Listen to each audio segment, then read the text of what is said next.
Hello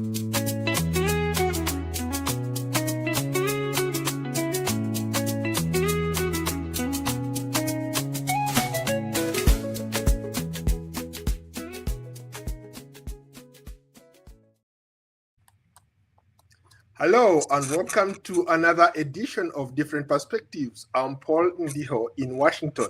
Today we examine the rapid expansion of data centers across Northern Virginia, an industry powering the internet and artificial intelligence, while increasingly reshaping the communities around it. Supporters say data centers are essential infrastructure. Residents say the costs are becoming impossible to ignore. Tonight, on Different Perspectives, we bring both sides into the conversation. But first, I drove by some of these data centers earlier this morning, and here is more. No signs and no windows, just concrete walls and a constant hum. These massive buildings are data centers. Silent factories are powering the internet's artificial intelligence and much of the modern world.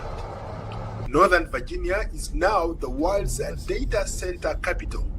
Hundreds of facilities stretch from Fairfax to Prince William to Loudoun County, handling a large share of global internet traffic and fueling the rapid growth of AI. But for residents living nearby, the boom comes with a cost. Constant construction, rising noise levels, and growing concerns over energy use. Electricity prices in the region have climbed sharply in recent years, and critics say households are competing with big tech for power and water. Experts warn that AI-driven data centers demand unprecedented amounts of energy, sometimes rivaling the needs of the entire cities, raising new questions about sustainability and fairness. Supporters point to billions in tax revenue, jobs creation, and economic growth, while opponents say the pace is too fast, the impact is too heavy. The fight over data centers isn't just about technology, it's about who pays the price for progress. And now joining us are Elena Schlossberg, who formed a citizen association to push back against the unchecked growth of data centers in her community, and Greg Pirio, a Loudoun County resident whose front door now sits steps away from one of these massive facilities. Ladies and gentlemen, welcome to you both. How are you? Very good, thank you.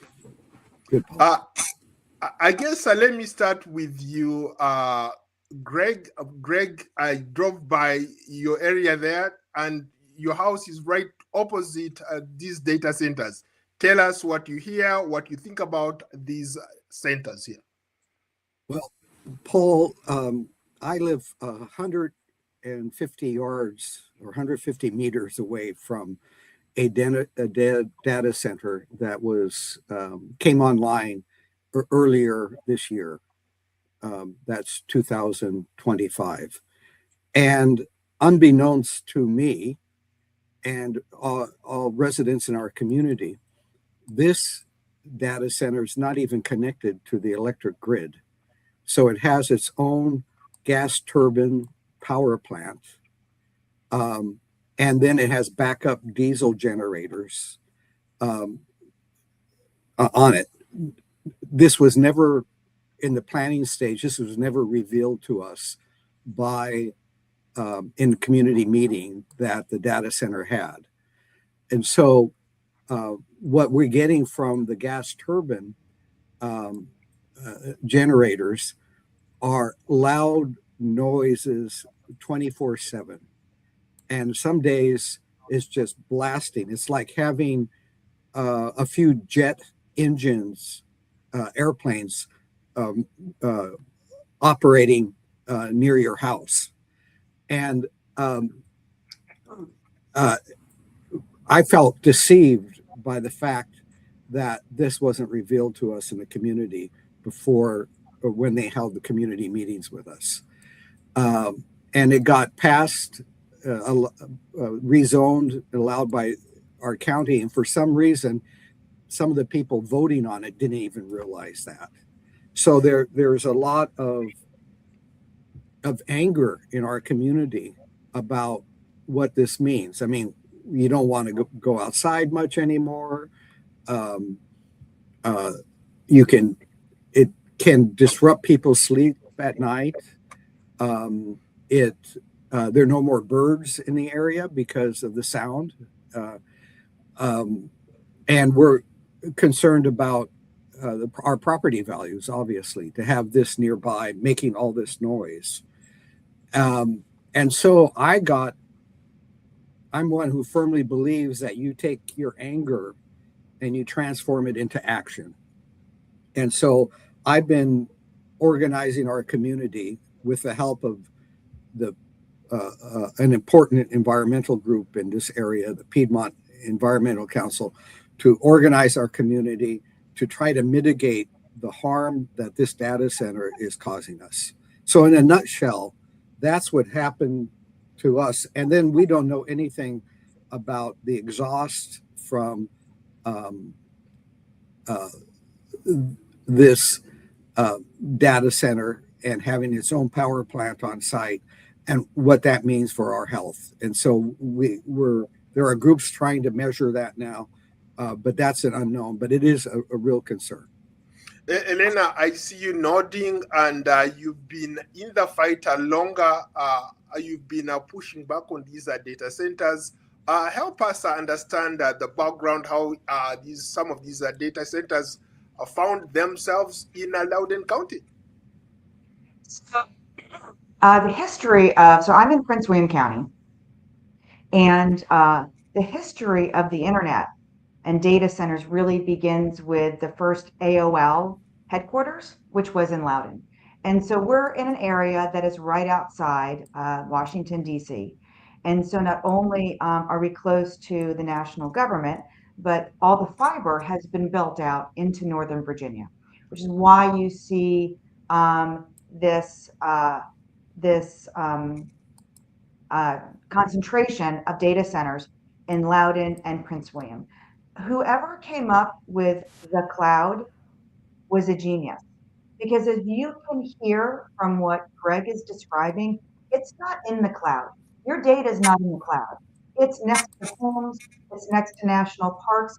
It is competing with critical resources that the community needs to survive, and that's the conflict. Interesting. At what point did residents realize that these data centers were no longer just background infrastructure, but a daily reality for both of you? Well, for me, I only realized when I had this negative impact after they built this massive data center near my house. The data centers they were building were near Dulles Airport, in open fields and things like that. And now they've increasingly encroached on residential areas and communities. That's when I became aware, really paid attention to it. We all going about our lives, and then to have it there. And let me also say that when we were presented with the plan for this site, it was just a much smaller building, something like 1/6 the size. No revelation that there would be a power plant on. They said that the diesel generators that are the backup would be on the other side. And a few months later, they got this huge, massive thing approved. And so we feel it's like a bait and switch tactic. I don't know what went through their minds, but that's what we felt. How about you, Elena? How has this constant construction noise changed the quality of life of the people you represent in your community? So I just want to, so for me, I became involved in the impacts of the infrastructure of the data center industry over now going into year 11. The data center impacts are if they're next door to you, but it's also the transmission line impacts that can go on for miles that take your private property in order to bring the power to the substations for the data centers. So what people are experiencing is a multifaceted of impacts. They're experiencing the constant construction, and then when they're built, they experience the noise from the chillers on top. And then because there's no power in the grid right now, they're experiencing the diesel generators turning on as microgrids. They're experiencing these gas plants that are basically jet engines being brought on site. And so they're experiencing the noxious smell of the diesel, the gas, the noise, the transmission line infrastructure. It's a wholesale change of your community, and its tentacles spread far and wide. Now people, whether you live next door to any of this infrastructure, now you'll feel it in your water utility bills, your electricity utility bills. We are dealing with an industry that is subsidized by all of us. So they socialize the very blood of their industry, what they need to survive, on the residents. And that's an impact that now is spread far and wide. And it is causing a near collapse of electricity grid. How about to people who said that, for example, both of you have phones, have computers, you all use these data centers, it's right in the palm of your hands.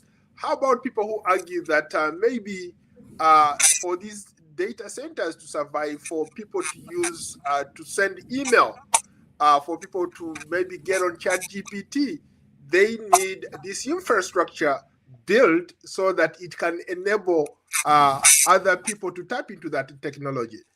Paul, what we're seeing here is like a second industrial revolution taking place.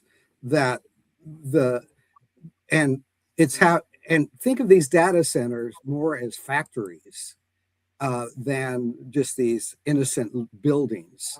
And so these things have to be done in a way that reduce the harm to communities, that keep human beings at the center with, we have to value um, uh, human life, the quality of human life, the environment, the nature, and all of these things. So if we're going to do this, let's do it in a way that minimizes the impact, gives um, some the benefits, and also, um, um, uh, yeah, just guarantees that I've done a lot of work on the extractive industry in Africa and elsewhere, where the other side of this is, and that is all the mining for strategic minerals to that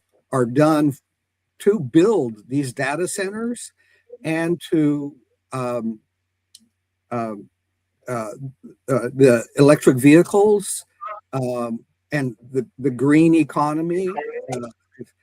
And just like there, where that can have a negative impact on local communities, and there's so many examples of that. We have to be working locally and globally to make sure that this new industrial age that we're getting into really puts human values at the center of it. Elena, let me come back to you. Earlier, you talked about, for example, how energy bills have risen sharply. Why do residents believe they are paying the price for big tech, especially in Northern Virginia here? And pretty much maybe across the country. I've also had similar stories where these data centers are. That's one of the complaints a lot of people are talking about, the high energy cost, the bills that they are paying. But on the other hand, the counties are arguing that they're making, for example, Loudoun is making $1 billion out of these data centers. So how do you square that two? Okay, so first of all, let me address, it's not your phone, it's not your emails. Okay, it is a push for an industry that has now taken on an incredible amount of debt themselves to make a product work that we are all subsidizing for them. So if they think it's so terrific, then they should be paying for their own energy infrastructure and their own generation. And then we'll see how much they can really afford to promote a product that apparently is not making them any money yet. So I want to address that. How do I know that we're paying? Because the coalition was involved in a transmission line case where we proved that the transmission infrastructure is borne by the ratepayers. The generation, the new gas plants, the new nuclear plants, the transmission lines that are going into other states and bringing power to Virginia is foisted on the ratepayers. There is no debate. That is a plain fact. In fact, Virginia is a part of a regional grid network called PJM. PJM representatives are saying, now, we cannot afford to have any locality approved data centers until we get a better handle on how we're going to provide the power, because we are experiencing threats to our reliable grid. That's how I know, because there were studies, because Dominion Energy is admitting, that's our monopoly utility, that the push for all the transmission is being borne by the ratepayers. There is no rate structure that has changed to create a tariff specific to data centers. And as far as the revenue, so if you live in Loudoun and you're benefiting, but a transmission line is coming from Maryland and taking people's private property to bring Loudoun County energy, does that sound fair? And on top of that, we know that we have left $1 billion in tax incentives and write-offs for the data center industry in the state of Virginia. So somebody's paying for that write-off, and it's us, the ratepayers, the little guy that's struggling. Would it make a difference if these data centers have the ability or are able to produce their own power, produce their own water? Would it make a difference? Well, let me just say, if you don't mind, just for a second, you see what's happening. They are producing a little bit. They're producing a bridge until they get to the grid, and those are the gas turbines. And it's physics and math are their problem right now. There is no way to create water. All the water we have on the planet is here now. There is no creating water. Do you feel like the local governments move too fast, maybe without fully understanding the long-term impact of some of these data centers? I from my observation is, I think a lot of our elected officials were naive and very much influenced by the data center lobbyists about all the benefits, and then the idea that they could get local property taxes from it and increase that. I don't think they understood the impact themselves, and that's part of the challenge of our democracy right now, is that we have these wealthy corporations able to lobby officials at the state level and at the local level, and there is very little outreach to communities, to engage communities about all that this means in that. And so we need to have, in fact, one of the things I'm proposing in our county here is that we develop an office of community engagement, so that on issues that we're actually going out to the community before the technocrats make their decisions and things are done, and then we're brought in at the last minute. So from somebody who just jumped into this because of the negative impact it's having on my neighborhood, and my neighbors, myself, etc., this is how I see part of the problem. Elena, you've been in the trenches for a while. I want to hear your thoughts on this one. Oh, it's money. It's obscene amounts of money into the ability for elected leaders to run at every level.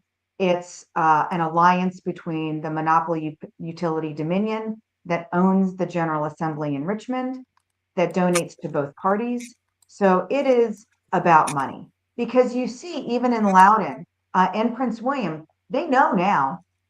They know the impacts now. You cannot ignore the facts that we have been able to disclose and force into the public domain and discussion.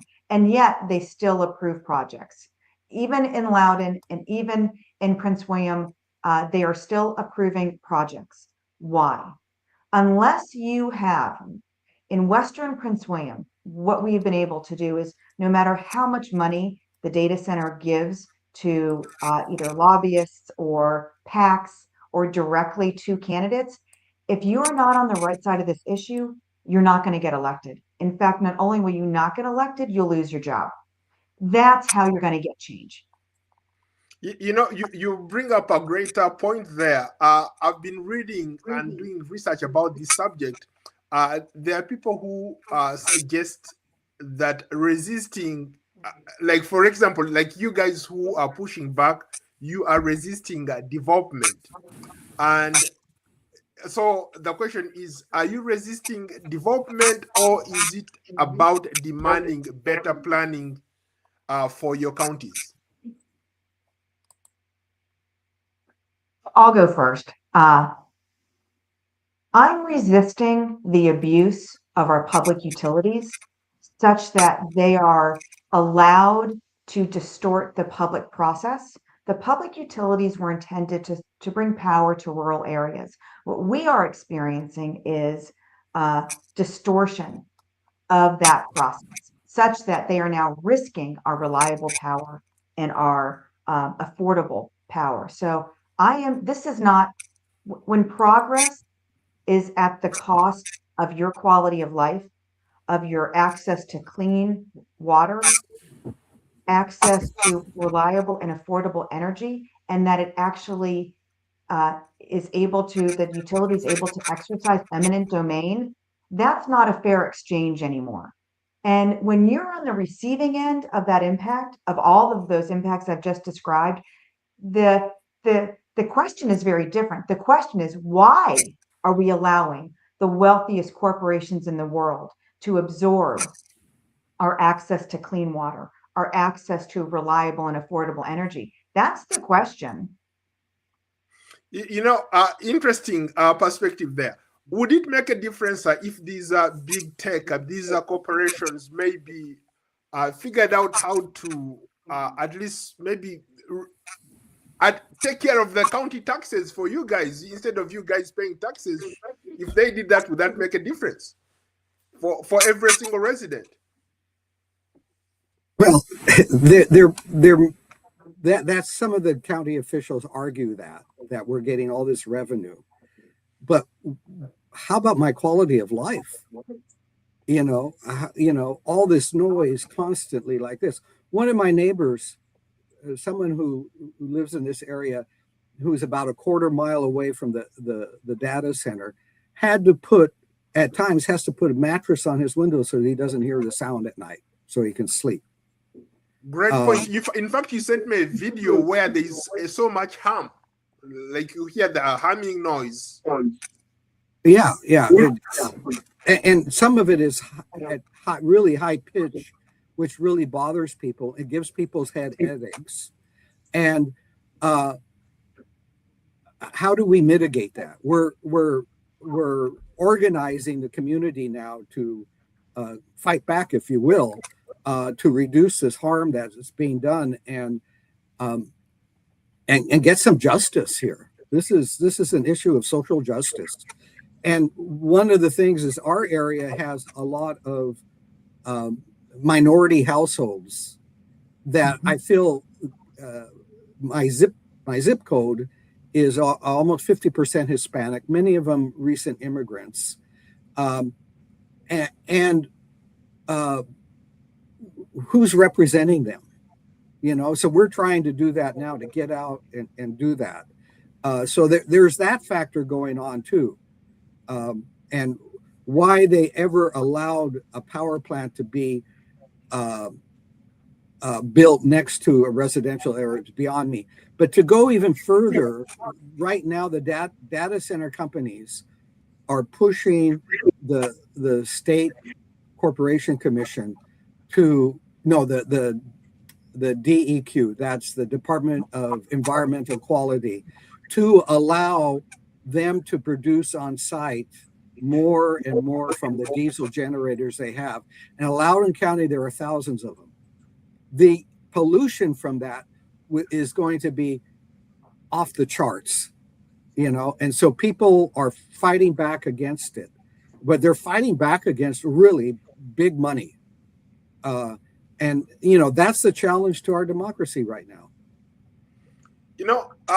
Elena, what protections do you think residents want before any future data centers are approved? So first of all, that question about your tax, my taxes have never gone down. We've never had so much data center development, and they've never been so high. So, and the point that Greg so eloquently just presented to everybody is, are you willing to risk your life? There are people who will be breathing in these diesel generator fumes who have asthma. I mean, you're talking about these generators, they're not the size of what you get at your local Lowe's store. They are the size of tractor trailers, of freight train compartments. I mean, they are massive. So no, people are not willing to risk, literally. It's not just unpleasant to hear the noise. It is a health risk. The noise, the diesel fumes. Your question is, what would make them acceptable? Yes. They need to take less. They need to take less of everything. Less land, less water, less power. They need to have a smaller, their scale needs to shrink. The cumulative impacts are literally destroying communities. And that's what needs to happen. This is not some minor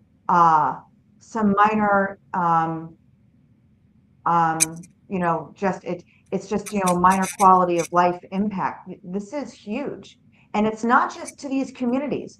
We're in a time of a climate crisis, and what we are doing is we are going backwards, and we are literally using 19th century energy, diesel and coal, to fuel a 21st century technology that's supposed to save the planet. Excuse me if I'm a little bit skeptical. The impacts are huge.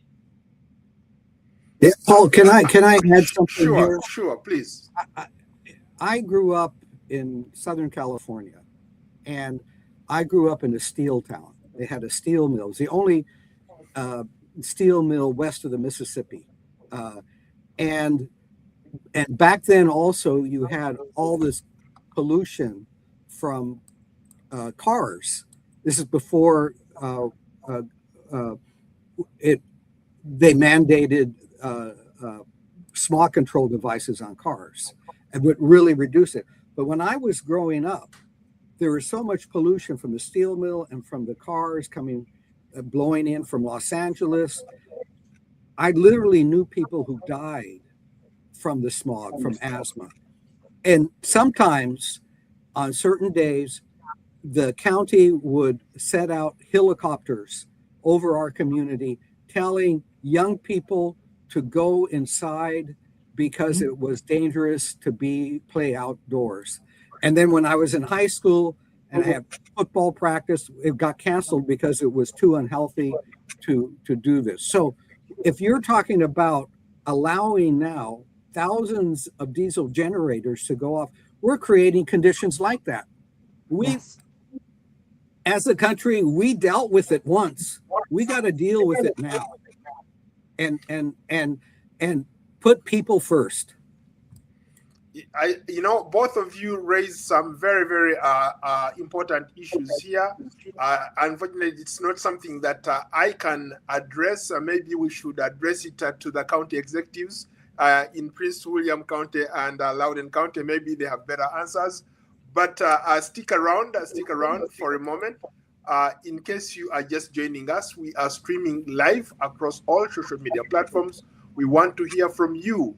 Share your thoughts in the comment section below and tell us what you think about this idea of data centers in Northern Virginia. As we examine the rapid expansion of data centers across Northern Virginia, an industry powering the internet and artificial intelligence, while increasingly reshaping the communities around it. My guests are Elena Schlossberg, who formed a citizen coalition to push back against the unchecked growth of data centers in her county, and Greg Pirio, a Loudoun County resident whose front door now sits steps away from one of those massive facilities. This time, let me start with you, Elena. Let's talk about the data centers, how they generate $1 billion every county. I was listening to somebody in Prince George's County across in Maryland.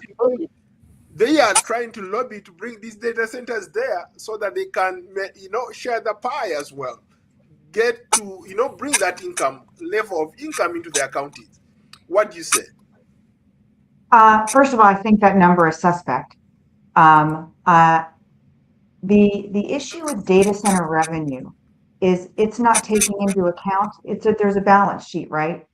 What's the cost and what's the benefit? And once you start factoring in the cost of what it will take, for instance, Prince William County is a critical watershed for a drinking water supply for 1 million people in the entire region, not just Prince William.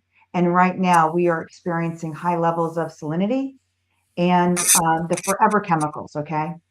Where our industrialization is happening in Prince William is the headwaters of that watershed. It will cost billions of dollars for us to rehabilitate the Occoquan Reservoir or build a new quarry in order to ensure that there's access to clean water. And so what is that number? So it's not just the revenue, which, yes, you balance it against that, the cost of what is happening to our resources, but additionally, you may not be collecting that revenue because if your end user is a federal contractor with a government, you are not collecting those taxes, which our supervisors did not understand as they approved these data centers.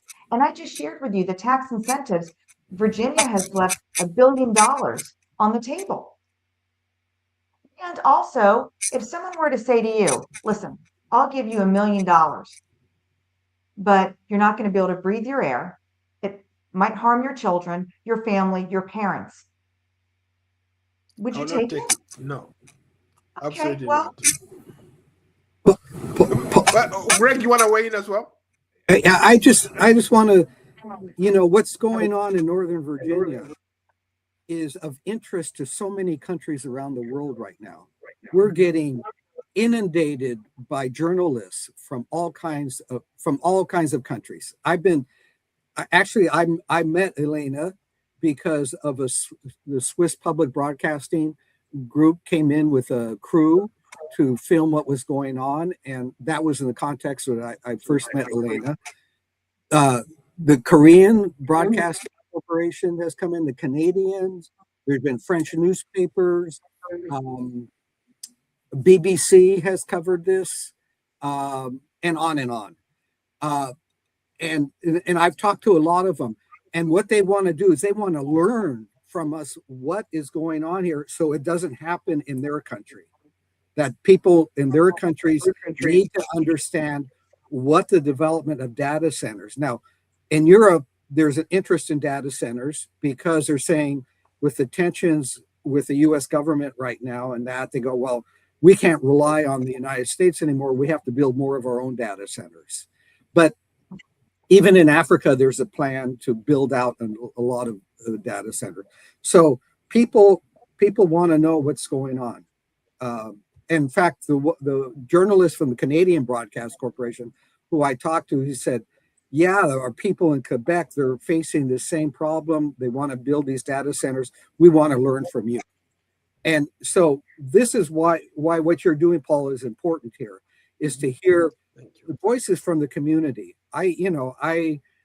I'm new to this. I'm learning as I go. People like Elena uh, have much more experience than me, but we're coming together because this is so important for the quality of life, for our environment, for our for my case, my grandchildren. What kind of world are we creating for them?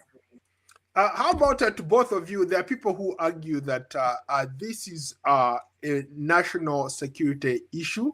Having this critical infrastructure in Northern Virginia, closer to the capital, is as best as it can get.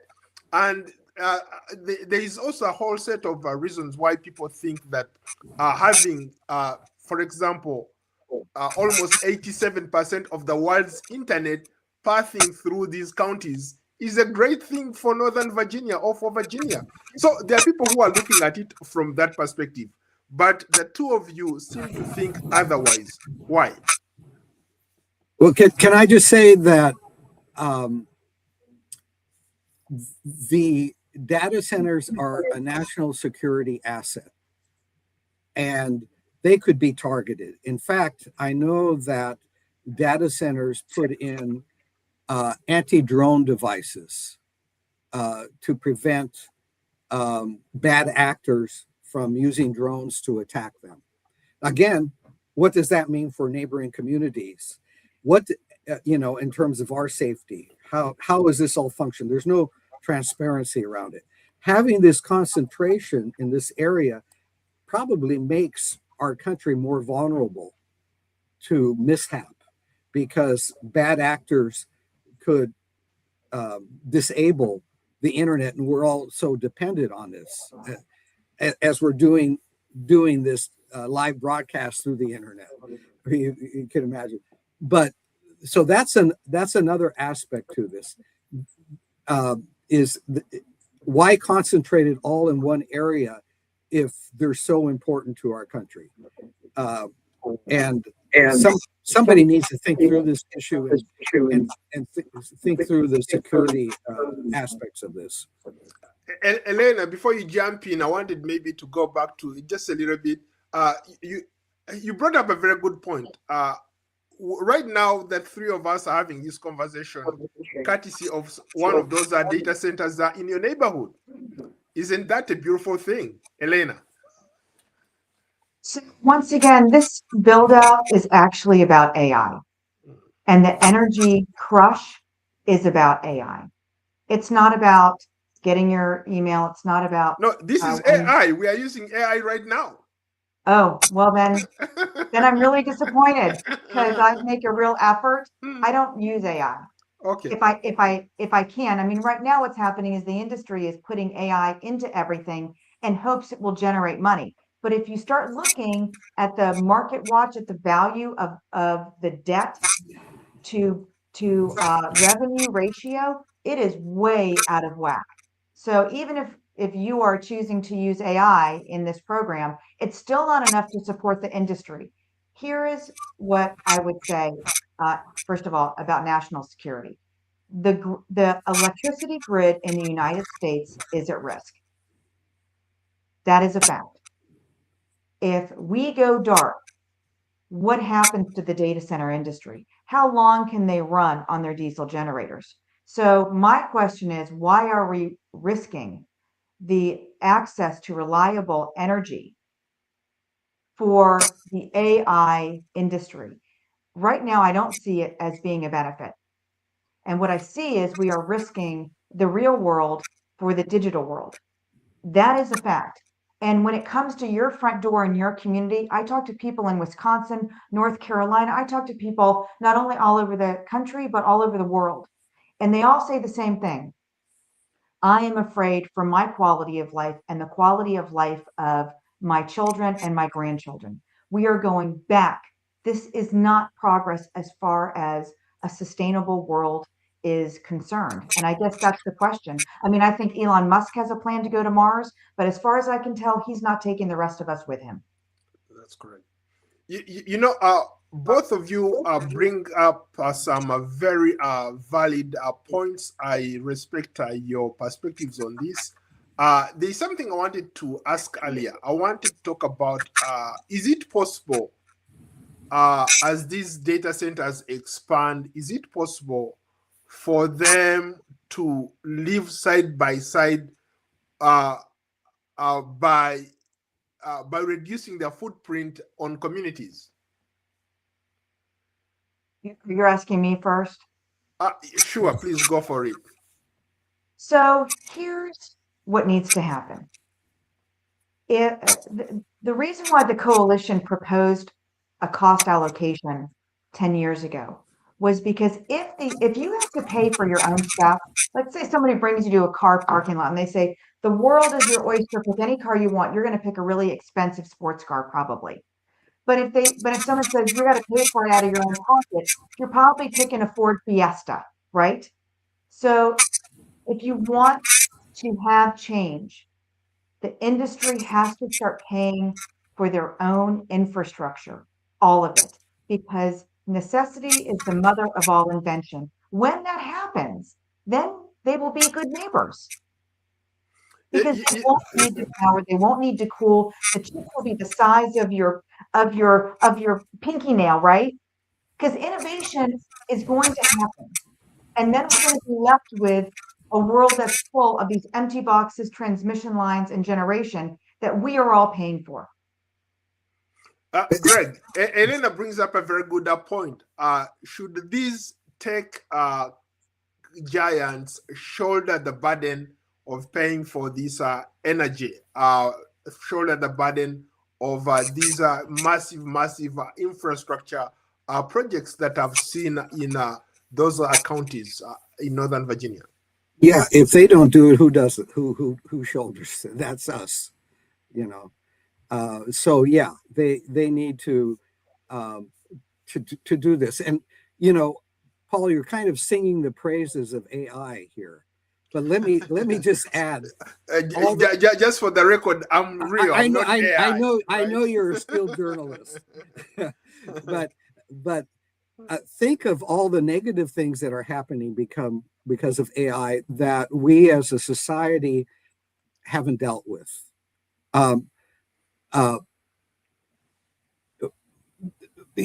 For instance, I on Facebook the other day, I posted something because I'm on the board of directors of a nonprofit in Uganda that helps youth and wanted to promote that.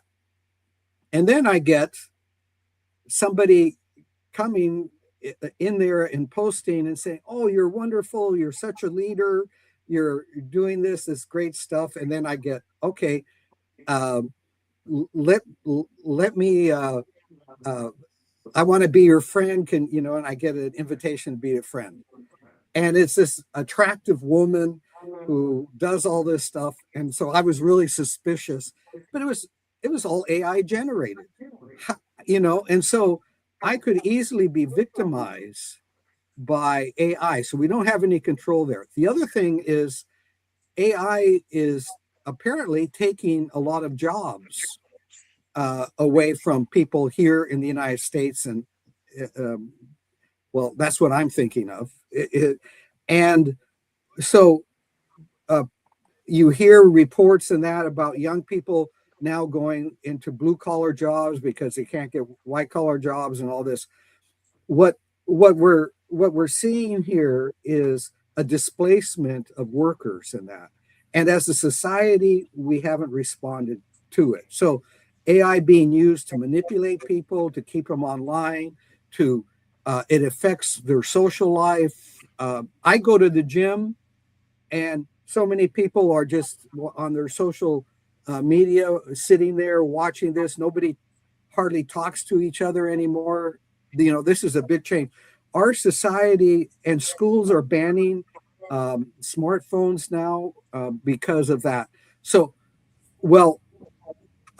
we as a society, we have to deal with this. We have to set limits. We have to decide how we're going to evolve so that we have a sense of community, belonging, connectiveness to each other. And we've lost that to such a big degree. We need to figure out how to get that back. Elena, before the show, we were talking about how the counties claim these data centers are creating a lot of jobs. You've been around some of these data centers. You've seen first-hand what's going on there. Are they creating jobs? So no. So I've been involved in land use for over 20 years because land use directly correlates with how you protect your natural resources. So as a preservationist and conservationist, I was very engaged. And jobs were always calculated by the long-term jobs. How many jobs do you bring with a Target? How many jobs do you bring with a commercial building, with a restaurant? The jobs that the data centers bring are the construction jobs. And then the construction is done. And then for a campus, 100,000 for a building, 100,000 square feet, maybe you have 4 or 5 people. There's a reason why the parking lots are really small. What we are experiencing, this is insane. We are now dealing with data center developers buying functioning businesses, very successful within what we would call the data center overlay.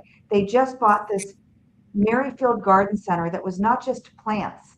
They had a restaurant, they had a little dog park. They employed on that 38 acres, probably 100 people. And then those 100 people provided other jobs. Now it's going to be replaced with the data center. And that data center on 38 acres will probably provide maybe, and I'm being very generous, 10 jobs. But we've also lost the Merrifield Garden was a place for people to congregate, to socialize, to interact with the people who could tell you all about the native plants. We are losing something so much more important than just the space that the Merrifield Gardens was. We are losing community at a time when people have never felt more isolated.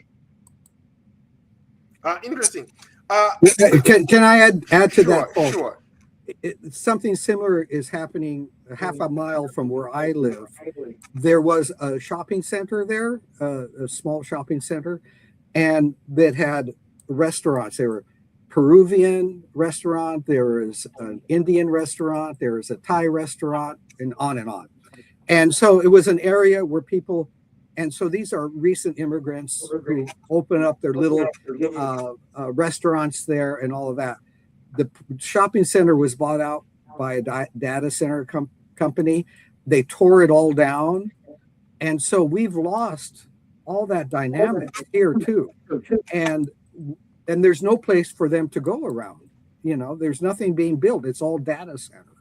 And so that what Elena is saying really resonates from my own experience. Yeah, Elena, since you live in Prince William County, I see a lot of pushback in Loudoun. Do you think Prince William is going to be the next place where these big tech is going to invest heavily in data centers?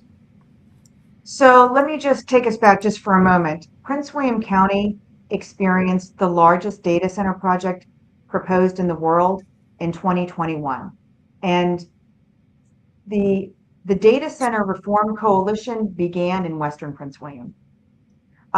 Since that project was approved by our board, it has now been overturned. This morning, it's another campus bigger than that campus proposed right next to it that will actually abut Loudoun County. So now that new data center campus, which is 22,000 acres, will now pose a threat to the rural transition area of Loudoun. So Prince William and Loudoun are inexorably linked.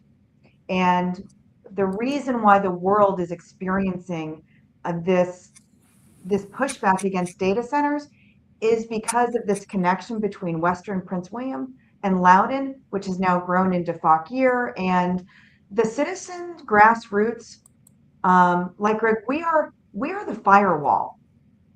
The fight has come full circle back to local people pushing back. And if ever there was hope for the world, it is these small pockets of communities that are fighting.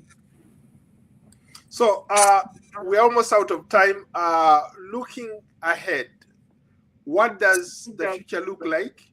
How do we balance innovation, affordability, and some of those are concerns that both of you are raising? First and foremost, I think we have to listen to the voices of the people who are impacted or will be impacted. And our government has to do a better job of doing that and hearing them and responding it. And we have to figure out as a society how to get money out of our political life so that it dominates everything. And so these are big issues, and we're at a historical stage now. But I really believe that a crisis is an opportunity for change and for betterment. And so we have this crisis.